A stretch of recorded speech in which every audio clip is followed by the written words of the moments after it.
This is Brian Putt.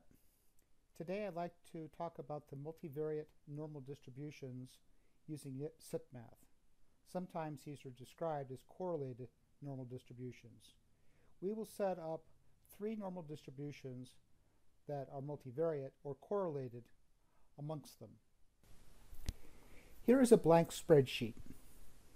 We were going to start by initializing the SIPmath modeler tools. So we'll initialize to 1,000 iterations.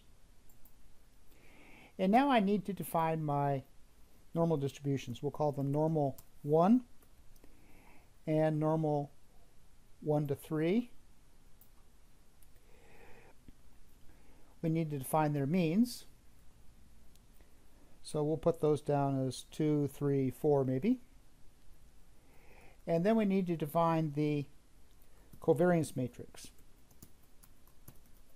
Let me point out that this is a covariance matrix and not a correlation matrix.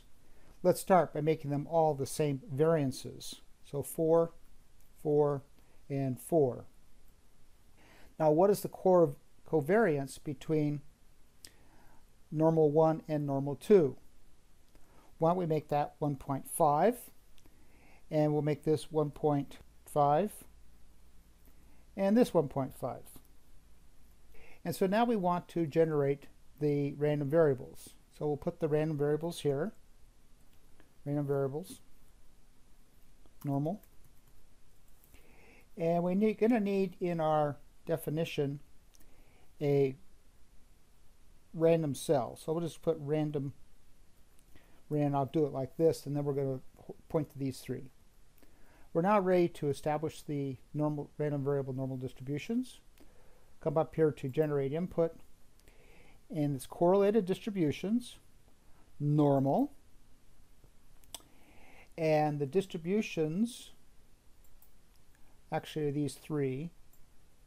I might have highlighted those together before, with means of these three values.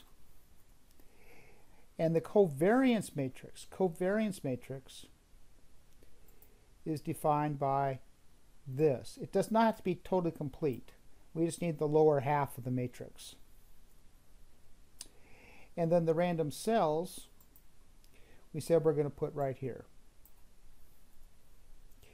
We'll just use the HDR, and that gives us our three answers.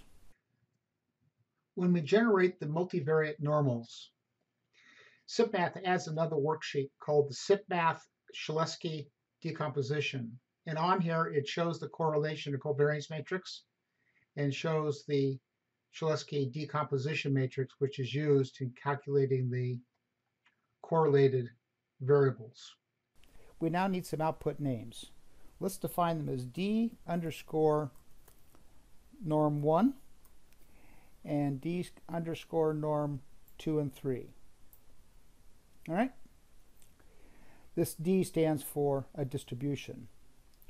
So now I'll highlight these, define outputs. The output names are shown here. And we will insert spark lines, and we'll say OK.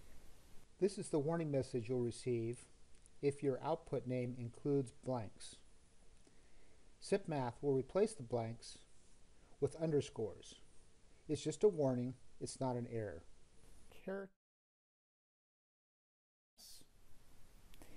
And we now have these variables. We can expand those spark lines.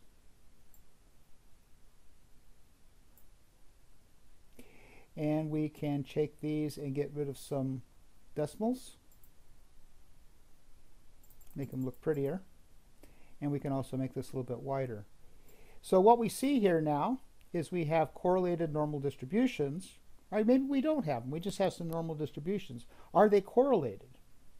So let's generate some graphics here showing the relationship between normal 1 and normal 2. The results of our random variables is shown over here on the PM table. Norm 1, norm 2, and norm 3. And we have 1,000 iterations. And I have added plots showing the relationship of normal 1 versus 2, 2 versus 3, and 1 versus 3. Let me take those and copy them over to my model over here, so we have them available. Because what I'd like to show you is we can change these numbers and get different distributions. Let's change these all to 4. So I put a 4 here, a 4 here, and a 4 here.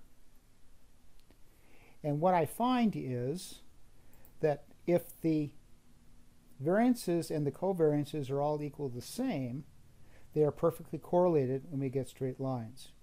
If we have other numbers in here, then we get different distributions. I could put in a 1, 1, 2, for example. And now we're going to see different correlations. One more thing about covariance matrices that also applies to correlation matrices.